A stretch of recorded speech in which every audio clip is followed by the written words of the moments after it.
Hello student, स्वागत है आप लोग सभी का हमारे यूट्यूब चैनल पे। आज की इस क्लास में हम लोग स्टडी करेंगे यहाँ पे हुक्स लॉ के बारे में।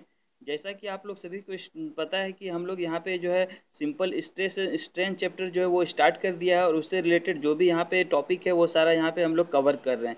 इसके पहले प्रीवियस क्लास में हम लोगों ने पढ़ा था सिंपल स्ट्रेस क्या होता है, आपका कितने तरह के स्ट्रेसेस होते हैं। उसके बाद हम लोगों ने यहाँ पे पढ़ा था स्ट्रेन क्या होता है, डिफरेंट टाइप्स ऑफ स्ट्रेन के बारे में हम लोगों ने स्टडी किया था। ठीक है, तो आज की क्लास में हम लोग उसके आगे नेक्स्ट टॉपिक जो है हुक्स लॉ उसको जानेंगे। हुक्स लॉ क्या होता है और ये कैसे वर्क करता है और इसका क्या क्या कहाँ पे यूज़ होता है, ये सारा चीज़ हम लोग आज की क्लास में डिस्कस करेंगे। ठीक है, तो इसके पहले यदि आप लोगों ने स्ट्रेस स्ट्रेन ये दो चीज़ बहुत ही इंपॉर्टेंट है, यदि आप लोगों ने नहीं पढ़ा है तो प्लीज़ हमारा प्रीवियस वीडियो जो है उसको ज़रूर देख लीजिएगा, ताकि आप लोगों को जो है ये हुक्स लॉ जो है समझने में कोई प्रॉब्लम ना हो। ठीक है, तो पहले जो है उसको स्ट्रेस और स्ट्रेन जो अच्छे से आप लोग कवर कर लीजिएगा, और इस वीडियो में भी मैं थोड़ा सा उसके बारे में बता देना चाहूँगा स्ट्रेस क्या होता है स्ट्रेन क्या होता है, ताकि आप लोगों को इसमें समझने में जो है इसको ईजी हो। ठीक है, तो चलिए शुरू करते हैं। तो आज के वीडियो शुरू करने के पहले यदि अभी तक आपने हमारे यूट्यूब चैनल को सब्सक्राइब नहीं किया तो प्लीज़ सब्सक्राइब कर लिए, क्योंकि हमारे यूट्यूब चैनल पे आपको आईटीआई से रिलेटेड सारा ही इन्फॉर्मेशन मिल जाता है। चाहे आपका किसी भी जॉब से रिलेटेड इन्फॉर्मेशन हो या फिर आपका स्टडी से रिलेटेड चीज़ हो,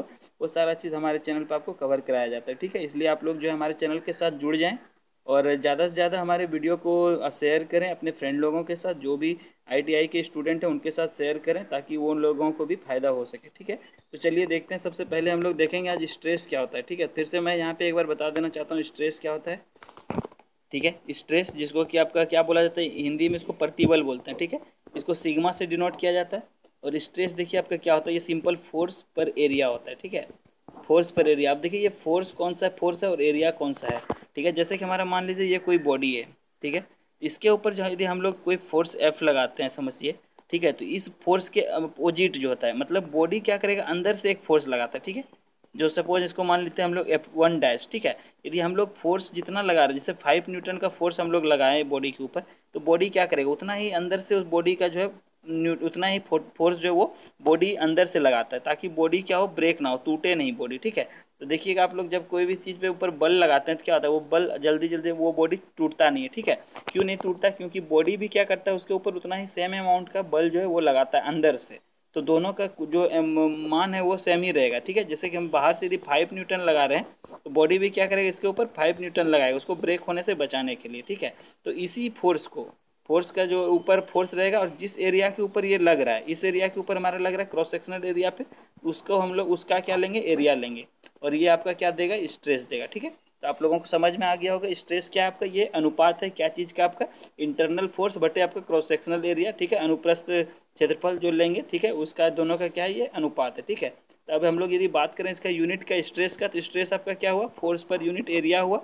यानी फोर्स आपका क्या होता है, न्यूटन से फोर्स को मेजर किया जाता है, और एरिया को मीटर स्क्वायर, क्षेत्रफल को किसमें, मीटर स्क्वायर। तो न्यूटन पर मीटर स्क्वायर आपका क्या हो गया, स्ट्रेस का यूनिट हो गया। और इसको हम लोग क्या बोलते हैं, इसको पास्कल भी बोलते हैं, और ये प्रेशर का भी यूनिट होता है। ठीक है, तो प्रेशर भी सेम होता है, लेकिन प्रेशर में क्या होता है आपका एक्सटर्नल लगता है, और यहाँ पे हम लोग जो है इंटरनली जो है उसको लिए कंसिडर करते हैं। ठीक है, इंटरनल फोर्स को। बस यही डिफरेंस आपका प्रेशर में और आपका स्ट्रेस में। ठीक है, अब नेक्स्ट हम लोग बात करेंगे यहाँ पे स्ट्रेन के बारे में। ठीक है, तो समझिएगा स्ट्रेन क्या होता है आपका, स्ट्रेन। ठीक है, इसको आपका स्मॉल ई से डिनोट किया जाता है। ठीक है, देखिए ये आपका क्या होता है, चेंज इन लेंथ, मतलब जो लंबाई में परिवर्तन हुआ, और नीचे आपका क्या, जो पहले से लेंथ था। ठीक है, मान लीजिए हमारा ये कोई क्या है, एक रड है, छड़ है। ठीक है, छड़ में हम लोग क्या किए, इसके दोनों साइड पे जो है फोर्स लगाए, समझिए पी अमाउंट का एक फोर्स लगा दिए। ठीक है, तो फोर्स से इसको हम क्या कर रहे हैं, खींच रहे हैं। तो खींचने से क्या होगा, इसका लंबाई में अंतर आएगा, लंबाई क्या होगा, बढ़ जाएगा। ठीक है, पहले यदि एल था तो अब क्या होगा, कुछ लंबाई में चेंजिंग आ गया, यानी डेल्टा एल मान लेते हैं हम लोग बढ़ गया। ठीक है, डेल्टा एल जो है लंबाई में क्या हुआ, चेंज आ गया। तो वही होता है, जो लंबाई में इसमें वृद्धि हुआ, और जो पहले था, पहले क्या था हमारा एल था, और डेल्टा एल क्या हुआ, फोर्स लगाने के बाद उसका लंबाई में परिवर्तन आया।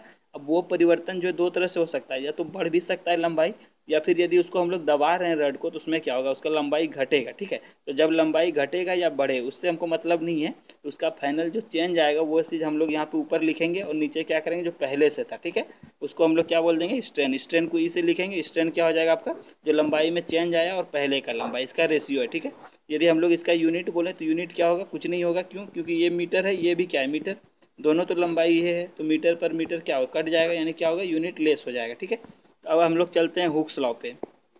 तो अब हम लोग देखते हैं हुक्स लॉ क्या होता है। तो हुक्स लॉ देखिए क्या कहता है, आपका प्रत्यास्थ सीमा के में प्रतिबल विकृति के समानुपाती होता है। समझ रहे हैं, प्रत्यास्थ सीमा में क्या बोल रहा है, प्रतिबल जो होता है आपका, स्ट्रेस जो होता है वो क्या होता है आपका, विकृति यानी स्ट्रेन के समानुपाती होता है। स्ट्रेस क्या था, मैंने बोला था सिग्मा स्ट्रेस होता है, और ये क्या होगा, डायरेक्टली प्रोपोर्शनल होगा, समानुपाती होगा आपका किसका, ई का।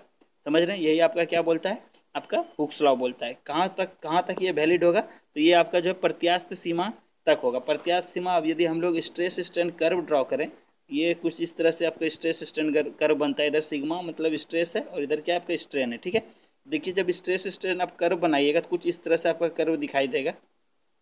ओके, तो यहाँ पे थोड़ा सा देखिएगा, थोड़ा सा यहाँ पे जो है अंतर आ गया है, ठीक है, कुछ इस तरह से ही रहता है, पर यहाँ पे थोड़ा हाथ से करने के कारण से थोड़ा सा जो है यहाँ पे चेंज आ गया, ठीक है। तो ये जो पॉइंट होता है आपका यहाँ पे ए पॉइंट, ये वाला पॉइंट क्या हमारा ए पॉइंट, ठीक है, इसी को आपका क्या बोलता है, प्रत्यास्थ सीमा। इस ए पॉइंट को प्रत्यास्थ सीमा बोलते हैं, जिसको इंग्लिश में आपका इलास्टिक कांस्टेंट, आपको यहाँ पे इलास्टिक पॉइंट बोला जाता है, ठीक है। इलास्टिक पॉइंट यानी विद इन इलास्टिक पॉइंट क्या होता है आपका, स्ट्रेस जो होता है वो क्या होता है, विकृति के आपका समानुपाती होता है, ठीक है। स्ट्रेस जो होता है वो क्या होता है, विकृति के समानुपाती होता है, इसी को हुक्स लॉ बोला जाता है, ठीक है। आपको इसको याद रखना है। यहाँ पे देखिए प्रतिबल एवं क्या होता है आपका, समानुपाती होता है विकृति के प्रतिबल। फिर यहाँ पे यदि हम लोग हटाएंगे समानुपाती, तो यहाँ पे एक ई कांस्टेंट आता है, ठीक है, जिसको ई बराबर आपका क्या हो जाएगा, पी बाई ई, ठीक है। यहाँ पे देखिए प्रतिबल यानी स्ट्रेस को जो है यहाँ से पी से दिखाया जा रहा है, जब हम लोग बोले थे क्या आपको, स्ट्रेस को सिग्मा से लेने के लिए, पर यहाँ पे बुक में जो पी दिखाया है इसलिए हम लोग इसको पी भी मान सकते हैं। तो पी बाई ई आपका क्या हो जाएगा, पी बाई स्मॉल ई बराबर बड़ी ई। बड़ी ई क्या बोलते हैं इसको, यंग मॉडुलस बोलते हैं। यहाँ पे देखिए ई एक नियतांक है जिसे यंग मापन या प्रत्यास्थ गुणांक कहते हैं, ठीक है। यंग मॉडुलस बोलते हैं या फिर कांस्टेंट ऑफ इलास्टिसिटी भी बोलते हैं, याद रखिएगा इसको, ठीक है।